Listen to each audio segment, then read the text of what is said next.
அனைவருக்கும் அதிகாலை வணக்கங்கள். மற்ற நாள்லலாம் 4 மணிக்கு எழுந்திரிச்சா குளிச்சுட்டு பூஜை பண்ணுறதுக்கு கரெக்டாக இருக்கும். ஆனால் வெள்ளிக்கிழமை செவ்வாய்க்கிழமை மட்டும் எனக்கு 3 மணிக்கு எழுந்திரிச்சா தான் டைம் சரியாக இருக்கும். இந்த நேரத்தில் டைம் எப்படி தான் போகுதுன்னு தெரியல. கடன்னு போயிடும். நேற்று வச்ச பூக்கள் எல்லாத்தையும் மாற்றிட்டு பூஜை ரூமை தொடச்சிட்டு பூஜை ரூம் எப்பயுமே வாசனையாக இருக்கிற மாதிரி பார்த்துக்கணும். அதுக்கு மஞ்சள், சந்தனம், ஜவ்வாது, பன்னீர், பச்சை கற்பூரம் சேர்த்து அதை மூழ்கி விட்டுட்டு பச்சரிசி மாவில் கோலம் போடுறது நல்ல வைப்ரேஷன் தரும். செஞ்சு பாருங்கள். இன்றைக்கி செவ்வாய்க்கிழமைன்றதுனால கொஞ்சம் ஸ்பெஷல். வெள்ளிக்கிழமை மாதிரியே தான் இன்றைக்கும் செய்கிறது.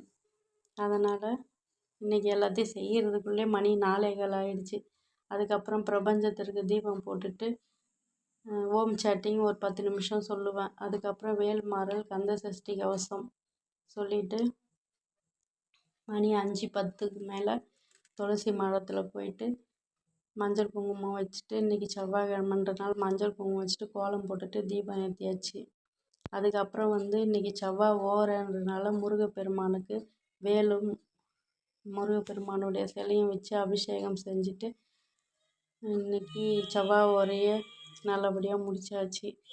எதை நினச்சி வேண்டினாலும் எம்பெருமான் அள்ளி கொடுப்பார். செஞ்சு பாருங்கள். செவ்வாய் ஓரை 6 to 7 காலை, மத்தியானம் 1 to 2, இரவு 8 to 9. இந்த வேலையில் உங்களுக்கு டைம் இருந்தால் செஞ்சு பாருங்கள். இந்த அபிஷேகம் பண்ண பாலை துளசி மரத்துக்கும் மணி பிளான்ட்டுக்கும் ஊற்றிடுவேன். இந்த மாதிரி வீடியோ போடுறவங்களாம் எடிட் பண்ணி போடுறது ரொம்ப கஷ்டங்க. வீடியோ போடுறதுக்குள்ளே ரொம்ப ஸ்ட்ரெஸ் ஆகுது. இந்த வீடியோ பார்த்துட்டு லைக் பண்ணி, ஷேர் பண்ணி, சப்ஸ்கிரைப் பண்ணுங்கள். தேங்க்யூ ஃபார் வாட்சிங்.